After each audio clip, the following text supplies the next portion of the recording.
So I wanted to share some of my poetry with my Facebook friends. So the first poem that I will bring to you is I Am Not Who You Say I Am. I am not who you say I am. I am not tight jeans that barely fit, that hug my hips, skin tight, skinny jeans that I have to worry about if they will split. I am not tight shirts that show off my cleavage line, that make every male have a hard time to look at me in my eyes. I am not who you say I am. I am not a face fully covered in makeup, and I don't always have to wear weave. I do not have to try to disguise my every imperfection. I am not perfect. And guess what? I love me.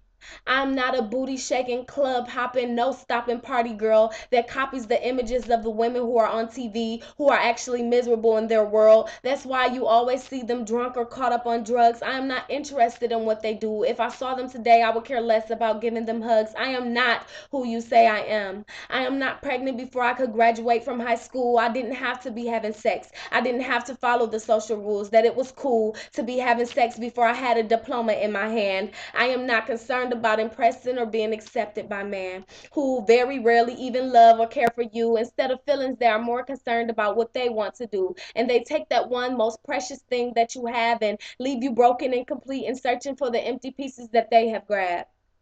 I am not a person who needs alcohol or marijuana to remain happy or to have a good time. I am not that girl that uses drugs as a lifeline to disguise the reality and suppress my feelings. I don't have to do that. I could care less about the statistics. I am telling you that this is a fact, that I would never act, because once the drugs were off, you are back to that hard to accept truth, and you realize that even after all of that, you are still you. And there is nothing that you can do but to accept the truth.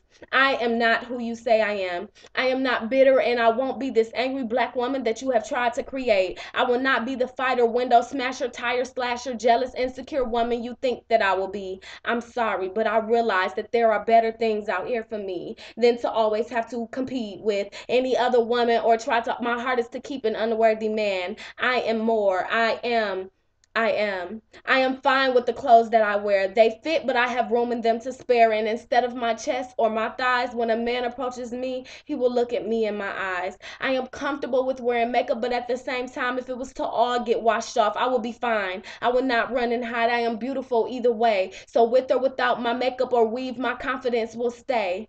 I am a church going, God loving young woman of God that will not allow the people in the clubs to outdance me. So I will dance like David danced, and I will give God the glory. And I could care less who sees. I am drug free, and I have no need for the club. I drink from the well that never runs dry. And instead of the club, I give my purpose my time. And I am not impressed by your every pickup line, but instead I am waiting for the man that God has assigned to my life, praying that I am ready when he comes in due time. I would never be the woman that you have tried to shape me to be. Even though that I was born in sin and shaped in iniquity, me and you have nothing in common. Society, you are a part of the world, and even though I am a girl, I am shaped in the image of my father. And I have taken on that responsibility to keep the same mind that was in him and me. And you have just tried to destroy it and to shape and make me into what the enemy says that I am. But let me tell you, I am not who you say I am. I am not who you say I am. I am who God says that I am.